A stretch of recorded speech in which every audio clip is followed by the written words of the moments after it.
आइए let's talk about audit evidence. बहुत ही बढ़िया टॉपिक है और बहुत अच्छे से जो है आप इसको मेरे साथ इसी वीडियो में कवर कर सकते हैं। कोई किताब नहीं खोलेंगे, सिर्फ बातचीत करेंगे, आप मुझे सुनते जाएंगे और आप लोग जो है ऑडिट एविडेंस में उस्ताद बन जाएंगे। राइट। आप अगर सिर्फ इसका ऑडियो वर्जन चाहते हैं तो आप लोगों ने क्या करना है, आप लोगों ने स्पॉटिफाई पे या फिर गूगल पॉडकास्ट या एप्पल पॉडकास्ट पे ऑडिट विद नीरज वाले पॉडकास्ट को फॉलो करना है और आप लोगों को इसका ऑडियो वर्जन में मिल जाएगा जिसे आप डाउनलोड भी कर सकते हैं और वॉक करते समय, जॉग करते समय, इवन जिम करते समय भी जो है वो सुन सकते हैं, यानी कि हेल्थ भी और स्टडीज भी। राइट। तो ऑडिट एविडेंस किसमें जो है चर्चा की गई है, ऑडिट एविडेंस की। ऑडिट एविडेंस के लिए जो बेस हमारा स्टैंडर्ड है वो है एसए 500 और ऑडिट एविडेंस की डेफिनेशन बताता है वो स्टैंडर्ड। और ऑडिट एविडेंस की डेफिनेशन में क्या लिखा हुआ है, ऑडिट एविडेंस वो इंफॉर्मेशन है जिसके बेसिस पे ऑडिटर अपने कंक्लूजन्स बनाता है, जिसके बेसिस पे वो अपना ओपिनियन बेस करता है। यानी ऑडिटर और ऑडिट का, यानी कि ऑडिट एविडेंस का और ऑडिट ओपिनियन का काफ़ी ज़बरदस्त जो है वो रिश्ता है। ओके। एक बात और ध्यान से सुनिएगा कि ऑडिट एविडेंस के अंदर क्या क्या आता है। ऑडिट एविडेंस के अंदर आते हैं अकाउंटिंग रिकॉर्ड्स जिससे फाइनेंशियल स्टेटमेंट बनी है, और साथ साथ में ऑडिट एविडेंस के अंदर आती है वो अदर इंफॉर्मेशन। अब देखिए, एक आम बच्चा सिर्फ यहाँ तक पढ़ के जाता है और एक जो एक्स्ट्रा ऑर्डिनरी बच्चा होता है, और याद रखिएगा the difference between ordinary and extra ordinary is a bit extra. एक एक्स्ट्रा ऑर्डिनरी बच्चा जो है इसके आगे भी रिवाइज करेगा और वो ये भी देखेगा कि भाई साहब अकाउंटिंग रिकॉर्ड्स क्या होते हैं। तो अकाउंटिंग रिकॉर्ड्स बहुत सिंपल सी बात है, आपकी जो जर्नल एंट्रीज हैं, आपके जो लेजर्स हैं, आपके जो इनवॉइस हैं, कॉन्ट्रैक्ट्स हैं, आपके जो फाइनेंशियल स्टेटमेंट में एडजस्टमेंट्स हुई हैं, आपके पास, आपकी एंटिटी के पास कोई भी किसी भी तरह की worksheet, calculation, bank reconciliation statement या और कोई रिकैलकुलेशन और कोई रिकंसिलेशन या और कोई कॉस्ट एलोकेशन स्टेटमेंट, कोई भी डॉक्यूमेंट जिसपे सर पैसे की बातें लिखी हुई हैं, वो अकाउंटिंग रिकॉर्ड जो है बन सकता है।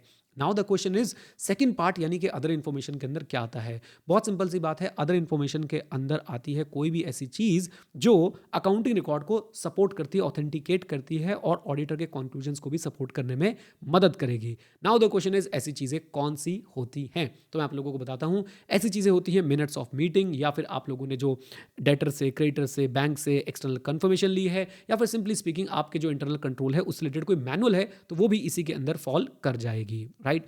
अब यहाँ पे आपने एक बात ध्यान रखनी है कि auditor accounting information, accounting records और अदर इन्फॉर्मेशन दोनों को यूज करके ऑडिट एविडेंस जो है वो ऑब्टेन करता है। ऑडिट एविडेंस के बारे में कुछ बातें, और सबसे पहली बात कि भाई ये क्यूमुलेटिव इन नेचर होता है, और आप लोगों ने ध्यान रखना है कि आपके ऑडिट एविडेंस कैसे ऑब्टेन किए जाते हैं। ऑडिट प्रोसीजर परफॉर्म करके जो है ऑडिट एविडेंस ऑब्टेन किए जाते हैं जनरली, लेकिन आपके अदर सोर्सेज से भी ऑडिट एविडेंस मिल सकता है, जैसे कि आपके प्रीवियस ईयर के अगर कुछ ऑडिट है तो आपको वहां से भी ऑडिट एविडेंस जो है वो मिल सकता है, या फिर आपका एंटिटी के साथ किसी और तरह का एंगेजमेंट है तो वहां पे भी आपको ऑडिट एविडेंस जो है वो मिल सकता है। ओके। देन अब ऑडिट, ये बड़ी इंटरेस्टिंग बात है, ऑडिट एविडेंस के अंदर क्या क्या इंफॉर्मेशन आती है। ऑडिट एविडेंस के अंदर वो इंफॉर्मेशन आती है जो मैनेजमेंट की बातों को सपोर्ट करती है, वो इन्फॉर्मेशन आती है जो मैनेजमेंट की बातों से कॉन्ट्राडिक्ट करती है, और इवन एब्सेंस ऑफ इन्फॉर्मेशन भी जो है वो आपकी ऑडिट एविडेंस की डेफिनेशन में आती है। आई होप आप लोग जो है ये बात याद रखेंगे। फिर आप लोगों से एक बात पूछी जा सकती है, क्या ऑडिट एविडेंस और ऑडिट ओपिनियन के बीच में कोई रिश्ता है? अरे बड़ा इंपॉर्टेंट रिश्ता है, very important relationship exist. Auditor का ऑडिट ओपिनियन देने में ज़्यादातर काम है क्या? ज़्यादातर काम यही है कि ऑडिट एविडेंस को ऑब्टेन करना, उसे इवेल्युएट करना, उस ऑडिट एविडेंस को ऑब्टेन करना और उसे इवेल्युएट करना। आई होप आप लोग ये बात याद रखेंगे। ओके। और अब एक बात और सुन लीजिएगा, ऐसे 200 में हम लोगों ने पढ़ा था कि रीजनेबल एश्योरेंस, कम ऑन, क्या रीजनेबल एश्योरेंस जो है वो ऑब्टेन करनी होती है ऑडिटर ने। और रीजनेबल एश्योरेंस कैसे ऑब्टेन होती है? जब sufficient and appropriate audit evidence मिल जाता है, जब audit risk acceptably low level पे आ जाता है, तभी रीजनेबल एश्योरेंस जो है वो ऑब्टेन होती है। एक बात और याद रखिएगा कि ऑडिटिंग एक लॉजिकल प्रोसेस है। लॉजिकल प्रोसेस मतलब, ध्यान सुनिएगा कि ऑडिट में आपको ओपिनियन बनाना है, ओपिनियन बिना कंक्लूजन और बिना ऑडिट एविडेंस के नहीं बन सकता है, इसके पीछे सारे लॉजिक्स छुपे हुए हैं। एक बात और ध्यान रखिएगा कि भाई साहब आपने ऑडिटर को अपॉइंट क्यों किया था? ऑडिटर को इसलिए अपॉइंट किया गया था कि वो true and fair view of the financial statements with respect to the affairs of the entity पे कमेंट कर पाए। बेसिकली ऑडिटर को इसलिए अपॉइंट किया था कि वो बता पाए whether the financial statement represents true and fair view of the state of affairs of the entity, यानी जो एंटिटी में चल रहा है वही एंटिटी ने फाइनेंशियल स्टेटमेंट में दिखाया है या नहीं दिखाया है। ये कुछ कीवर्ड्स हैं, ये मैं इसलिए पढ़ा रहा हूँ कि भाई साहब ये आईसीए जो एग्जाम में पूछ सकता है, और इसके लिए ऑडिटर क्या करता है? ऑब्जेक्टिव एग्जामिनेशन, क्रिटिकल एग्जामिनेशन करता है। किसका? अकाउंटिंग स्टेटमेंट्स का ही ऑब्जेक्टिव और क्रिटिकल एग्जामिनेशन करता है। अगर वो रेकलेस एग्जामिनेशन करेगा, नेग्लिजेंट रहेगा, तो याद रखिएगा ऑडिटर में be expose to legal action, और उसका जो प्रोफेशनल स्टैंडिंग है, जो प्रेस्टीज है, वो खो सकती है। ओके। देन इसके बाद हम लोग चलते हैं आगे और नेक्स्ट हमारे पास क्या पॉइंट आता है कि भाई ऑडिट एविडेंस जो है वो सफिशिएंट होना चाहिए, ऑडिट एविडेंस जो है वो एप्रोप्रिएट होना चाहिए। सफिशिएंसी का मतलब होता है क्वांटिटी, एप्रोप्रिएटनेस का मतलब होता है quality. Late me repeat, sufficiency होती है क्वांटिटी, एप्रोप्रिएटनेस होती है क्वालिटी, और क्वालिटी को आगे आप दो पार्ट्स में बांट सकते हैं। क्वालिटी में क्या क्या आता है? क्वालिटी में आता है आपके पास relevance and reliability, relevance and reliability. Okay, अभी रिलेवेंस और रिलायबिलिटी को भी समझ लेंगे। सबसे पहले बात करते हैं हम लोग सफिशिएंसी की। आपके एग्जाम के लिए जो रिलेवेंट टेक्स्ट है वो यही है कि भाई सफिशिएंसी से हम लोग मेजर करते हैं क्वांटिटी, और याद रखिएगा क्वांटिटी कितने की दी भाया,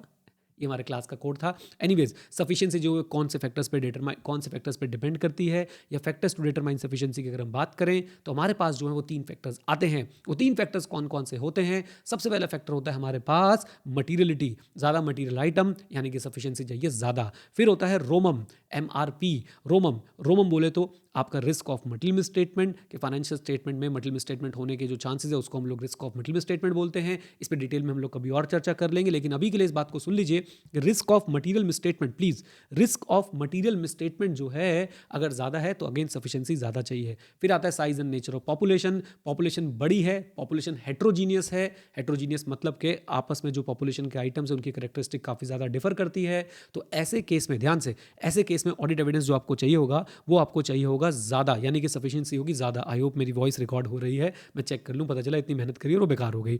एनीवेज चलिए, तो इसके बाद बच्चों आता है हमारे पास क्या, मर्टिलिटी हो गया, रोमम हो गया, और अगर मैं पॉपुलेशन का एक और एग्जांपल आपको दूं तो अगर भाई साहब पॉपुलेशन जो है वो होमोजीनियस है या स्मॉल है तो उस केस में आपको कम क्वांटिटी से भी काम चल जाएगा।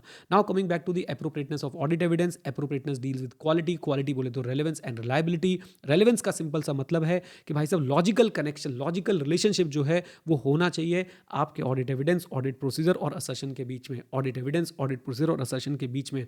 फॉर एग्जांपल, अगर आप इन्वेंट्री की फिजिकल वेरिफिकेशन कर रहे हैं तो आप उसकी एग्जिस्टेंस को लेकर तो एविडेंस ऑब्टेन कर सकते हैं, लेकिन उस केस में याद रखिएगा आप लोग जो है इन्वेंट्री की राइट्स एंड ऑब्लिगेशन वाली जो असर्शन है उसको लेके एविडेंस ऑब्टेन नहीं कर सकते हैं मोस्ट ऑफ द केसेस में, राइट। तो ये हमारी बात हो गई भाई साहब एप्रोप्रिएटनेस में, क्वालिटी से बात हो गई हमारी रेलेवेंस के बारे में। याद रखिएगा कि कभी कभी जो है रेलेवेंस को हम लोग कॉम्पिटेंस भी बुला देते हैं। Now coming to reliability, reliability is basically credibility. Reliability is basically credibility, trustworthiness, विश्वसनीयता कितनी है जो ऑडिट एविडेंस आपने ऑब्टेन किया है। एक एंटिटी का अगर इंटरनल कंट्रोल बहुत अच्छा है जिससे एक्यूरेट और कंप्लीट इन्फॉर्मेशन निकलती है तो उसकी क्रेडिबिलिटी जो है वो ज़्यादा होगी। और यहाँ पे याद रखिएगा कि ऑडिटर को हमेशा प्रोफेशनल स्केप्टिसिज्म का एटीट्यूड जो है वो एक्सरसाइज करना चाहिए। ये प्रोफेशनल स्केप्टिसिज्म क्या होता है? Questioning mind, being alert and critical assessment of the audit evidence gathered, right. उसको हमेशा जो है प्रोफेशनल स्केप्टिसिज्म का एटीट्यूड जो है वो रखना चाहिए ड्यूरिंग द ऑडिट। एनीवेज, अब आपके सामने एक बहुत ही इंपॉर्टेंट क्वेश्चन जो है मैं पेश करने जा रहा हूं, वो है कि क्या क्या क्या फैक्टर्स है जिन पे ऑडिट एविडेंस की रिलायबिलिटी जो है वो डिपेंड करती है। तो देखिए, रिलायबिलिटी जो है वो जनरली स्पीकिंग चार बातों पे डिपेंड करती है। Source, nature, circumstances, control. Late me repeat, source, nature, circumstances, control. एक बार और बोलेंगे, source, nature, circumstances, control. Source internal external, nature direct indirect original photocopy, और आपका एक नेचर और हो सकता है oral return, right. Direct indirect पे जरा मैं 2 मिनट के लिए आपको बता देता हूं कि डायरेक्ट ऑडिट एविडेंस वो होता है जो ऑडिटर डायरेक्टली ऑब्टेन करता है। फॉर एग्जांपल, अगर अगर क्लाइंट जो है कोई अपनी इन्वेंटरी काउंट कर रहा है और ऑडिटर उसको डायरेक्टली ऑब्जर्व कर रहा है, this is direct audit evidence, okay.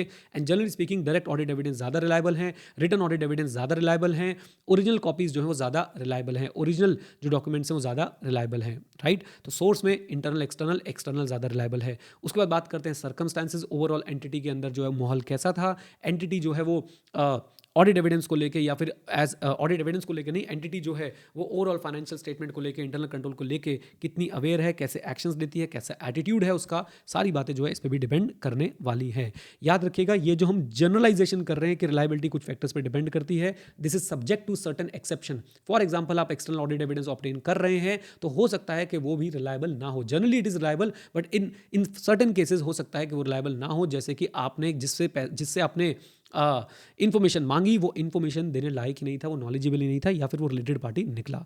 इसी के साथ अगर आप मेरी बुक पढ़ रहे हैं, तो अगर आप आईसीए की बुक पढ़ रहे हैं, मेरी बुक पढ़ रहे हैं, तो उसमें आप लोगों को दिख जाएगा कि लगभग हमने जो है 6 पॉइंट्स और डिस्कस कर रखे थे, वो इन्हीं मुद्दों पे जो है वो डिस्कस थे, source, nature, circumstances and control. Now, source of audit evidence में एक लाइन जो है वो मैं आपको जरूर पढ़ाना चाहूंगा, क्योंकि हमने एक बात पढ़ी थी कि भाई ऑडिट एविडेंस का नेचर जो है वो क्यूमुलेटिव होता है। तो इस लाइन को उससे कनेक्ट कर लीजिएगा कि आप ज़्यादा एश्योरेंस कब ऑब्टेन कर पाएंगे, आप ज़्यादा एश्योरेंस तब ऑब्टेन कर पाएंगे जब आपको एक ही असर्शन के लिए कंसिस्टेंट ऑडिट एविडेंस मिलेगा डिफरेंट डिफरेंट सोर्सेज से, different different nature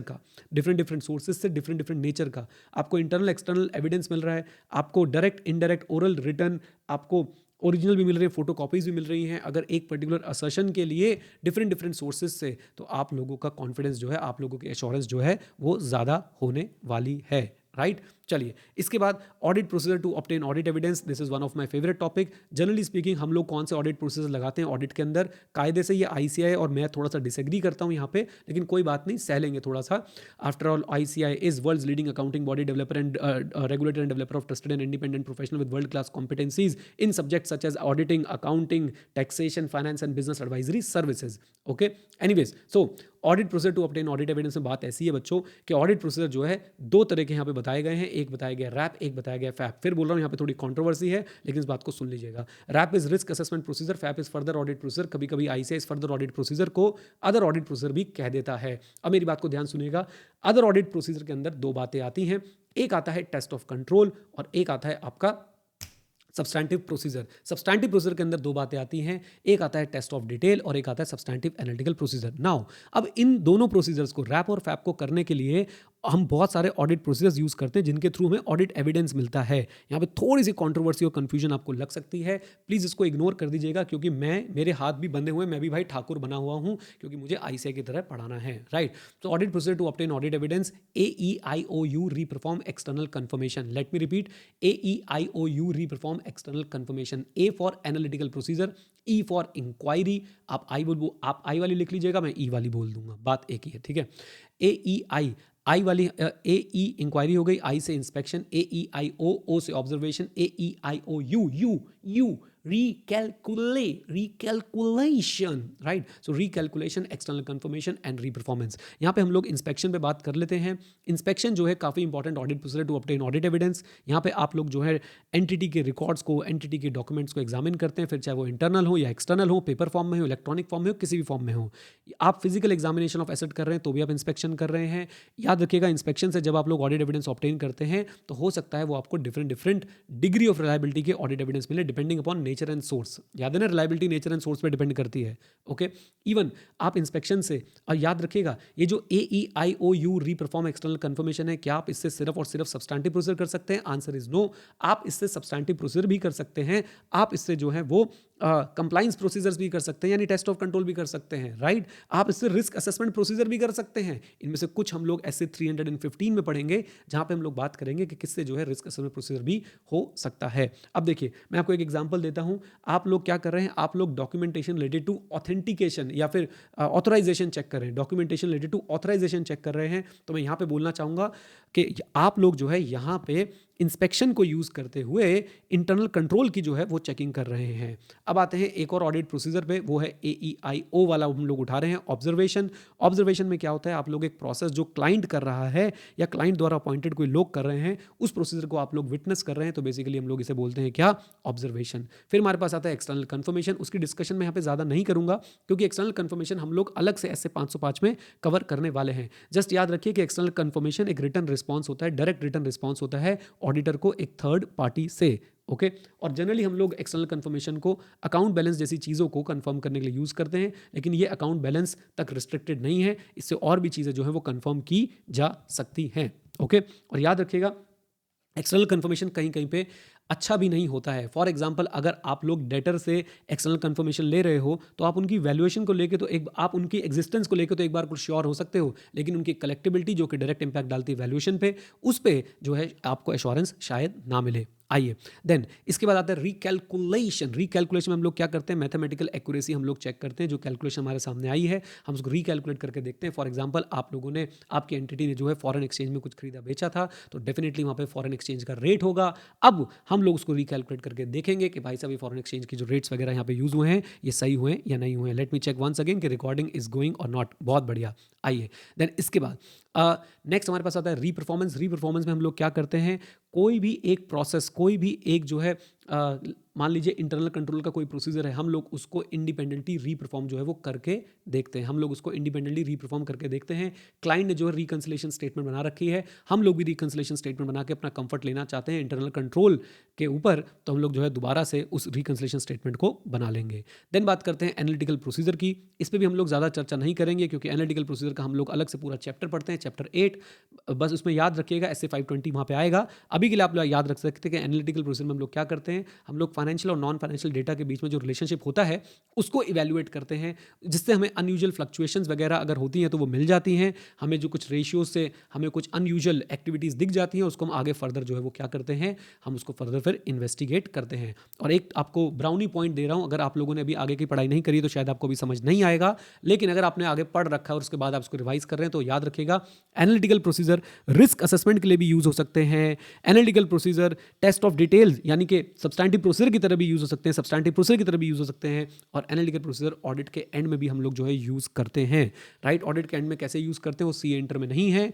as a risk assessment procedure कैसे यूज होते हैं वो हम सीखेंगे, और एज सब्सटैंटिव प्रोसीजर कैसे यूज होते हैं ड्यूरिंग द ऑडिट वो भी हम लोग सीखेंगे। आइए अब हम आखिरी ऑडिट प्रोसीजर पे चलते हैं जिसका नाम है इंक्वायरी। इंक्वायरी क्या होती है? इंक्वायरी में आप लोग इन्फॉर्मेशन सीख करते हैं from knowledgeable person with in the entity और आउटसाइड द एंटिटी। हो सकता है वो फाइनेंशियल और फाइनेंशियल हो सकता है वो नॉन फाइनेंशियल हो। तो inquiry is simply seeking information on financial and non financial data, चाहे वो एंटिटी के अंदर हो या एंटिटी के बाहर हो। और याद रखिएगा कि वो फाइनेंशियल पर्पस के लिए भी हो सकती है, नॉन फाइनेंशियल पर्पस के लिए भी हो सकती है। एक चीज़ मैं बोलना चाहूँगा कि इंक्वायरी से अकेले आप लोगों को सफिशिएंट एप्रोप्रिएट ऑडिट एविडेंस नहीं मिल सकता। इंक्वायरी आप लोगों को यूज़ करनी पड़ेगी in addition to other audit procedures.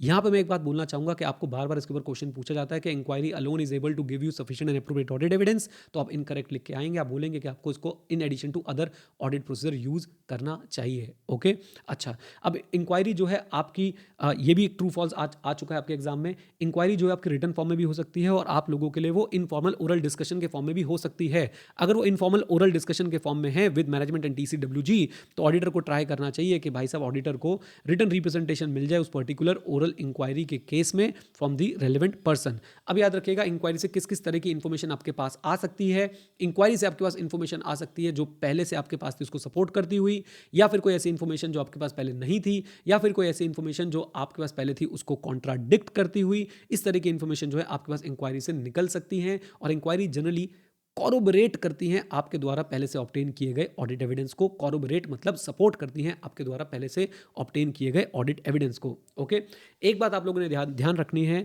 कि इसी इंक्वायरी के बेसिस पे आप लोगों के पास कोई ऐसी इंफॉर्मेशन आ सकती है जिससे ऑडिटर ये डिसाइड करेगा कि मैंने अपने ऑडिट प्रोसीजर्स में क्या एडिशन और मॉडिफिकेशन करना है। मैं फिर रिपीट करता हूं, इंक्वायरी से आपके पास ऐसी इंफॉर्मेशन आ सकती है जिससे ऑडिटर ये डिसाइड कर सकता है कि मैंने अपने ऑडिट प्रोसीजर्स में क्या मॉडिफिकेशन और क्या एडिशन जो है वो करना है, एंड अकॉर्डिंगली मैं अपने ऑडिट के अदर एस्पेक्ट्स पे भी इफेक्ट जो है इसका कंसिडर कर सकता हूं। चलिए, अब हमारे पास बच्चों बहुत ही आसान आसान टॉपिक बचे हैं, जैसे कि type of audit evidence. Type of audit evidence सबसे पहले अगर मैं बात करता हूं तो हम इसे दो पार्ट्स में बांटते हैं, नेचर और सोर्स। नेचर में फिर दो पार्ट आते हैं, विजुअल और ओरल। सोर्स में जो है दो पार्ट आते हैं, सॉरी नेचर में तीन पार्ट आते हैं, विजुअल, ओरल और डॉक्यूमेंट्री। सोर्स में जो है वो दो पार्ट आते हैं, और दो पार्ट कौन कौन से हैं? इंटरनल और एक्सटर्नल। इंटरनल ऑडिट एविडेंस वो है जो within the organisation generate होता है, external outside the organisation generate होता है। इंटरनल का एग्जांपल आप लोग ले सकते हैं सेल्स इनवॉइस, एक्सटर्नल का एग्जांपल आप लोग ले सकते हैं purchase invoice, bank statement etcetera. Internal कम रिलायबल है, एक्सटर्नल जो है वो ज्यादा रिलायबल होता है। इंटरनल जो है आपको with sources within the organisation मिलता है, एक्सटर्नल जो है वो आपको आउटसाइड से मिलता है, और कभी कभी ऑडिटर जो है उसे ऑडिटर जो है वो उसे कैसे ऑब्टेन करता है, वो उसे डायरेक्ट भी ऑब्टेन कर लेता है, जैसे कि एक्सटर्नल कंफर्मेशन। नाउ नेचर के बेसिस पे अगर हम डिवाइड करें तो विजुअल, ओरल और डॉक्यूमेंट्री। विजुअल जब आप लोग ऑब्जर्वेशन कर रहे हैं तो आपको विजुअल ऑडिट एविडेंस मिलता है। ओरल जैसे कि भी हमने बताया था कि इंक्वायरी जब आप करते हैं, इनफॉर्मल इंक्वायरीज करते हैं, इनफॉर्मल ओरल डिस्कशन करते हैं, वो ओरल एविडेंस होता है। अच्छा रहता है अगर आप उसको डॉक्यूमेंट कर लें तो, उसके लिए रिटर्न रिप्रेजेंटेशन ले ले तो। और डॉक्यूमेंट्री ऑडिट एविडेंस की अगर हम बात करें तो डॉक्यूमेंट्री ऑडिट एविडेंस किस फॉर्म में होता है? ऑब्वियसली रिटन डॉक्यूमेंट्स के फॉर्म में होता है, जैसे कि सेल्स इनवॉइस या फिर परचेज इनवॉइस। नाउ बात करते हैं मैनेजमेंट एक्सपर्ट की। मैनेजमेंट एक्सपर्ट कौन है? एक इंडिविजुअल या ऑर्गेनाइजेशन जिसकी एक्सपर्टीज है किसी भी फील्ड में अदर देन अकाउंटिंग और ऑडिटिंग, और जिसका काम जो है यूज किया गया है मैनेजमेंट द्वारा in preparation of financial statement. सबसे बेस्ट एग्जांपल है एक्चुअली ने ग्रेचुइटी की वैल्यूएशन बना के दी है प्रोविजन की। अब ऑडिटर उस वैल्यूएशन को यूज कर सकता है, उस वैल्यूएशन को सही माने या नहीं माने, ये डिपेंड करता है कि भाई साहब ऑडिटर ने उसका CCOUR चेक किया है या नहीं। तो ऑडिटर सबसे पहले कॉम्पिटेंस, कैपेबिलिटी और ऑब्जेक्टिविटी चेक करेगा। सबसे पहले वो चेक करेगा भाई भाई इसके पास वो नेसेसरी स्किल है, फिर वो चेक करेगा इसने उस स्किल को एक्चुअली में अप्लाई किया भी है, फिर इसने नेसेसरी स्किल है अप्लाई किया लेकिन ये इंडिपेंडेंट भी था या नहीं, ऑब्जेक्टिविटी, फिर वो उस काम की अंडरस्टैंडिंग ऑब्टेन करेगा और साथ साथ में वो उसके काम की अप्रोप्रिएटनेस को समझेगा कि इसका काम मेरे लिए एक्चुअली में कितना रेलेवेंट है, मेरे लिए इसका काम एक्चुअली में कितना रेलेवेंट है, राइट। और फिर उसके बाद हम लोग बात करते हैं कि अगर ऑडिटर को डाउट आ रहा है, अगर ऑडिटर को डाउट आ रहा है ऑडिट एविडेंस की रिलायबिलिटी पे, या फिर ऑडिटर को इनकंसिस्टेंट इन्फॉर्मेशन मिल रही है, तो ऑडिटर को क्या करना चाहिए। बहुत सिंपल बात है, अगर ऑडिटर को डाउट आ रहा है एविडेंस की रिलायबिलिटी पे या ऑडिटर को इनकंसिस्टेंट इन्फॉर्मेशन मिल रही है, तो उस केस में ऑडिटर जो है ये देखेगा कि भाई अब मुझे अपने प्रोसीजर्स में क्या मॉडिफिकेशन और एडिशन करना है, अब मुझे अपने प्रोसीजर्स में क्या मॉडिफिकेशन और एडिशन करना है, राइट। एंड फाइनली वो ये भी देखेगा कि भाई इसका मेरे other audit aspect such as audit planning, audit strategy और रोमम के ऊपर एंड अल्टीमेटली मेरी रिपोर्ट के ऊपर क्या इम्पैक्ट आ सकता है, राइट। तो यहाँ पे आके हम लोगों ने बहुत ही बढ़िया तरीके से अपना पूरा का पूरा SA 500 जो है वो कंप्लीट कर दिया है। आई होप आपने एंजॉय किया है। Так дайте пацанам посчитать потери. Суммы нули погибают на сцене. Снова один прогуляюсь без тени. Заливаю лик, поцелуй на шее. लो भाई लो, तो ये हो गया हमारा SA 500 complete. Okay, tata bye bye. Audit की सी एंटर सी फाइनल की क्लासेस के लिए edu91.org ज्वाइन करिएगा। Bye bye, take care. और हाँ, सीखते रहें क्योंकि सीखना शुरू तो जीतना शुरू। Bye bye and take care, God bless you.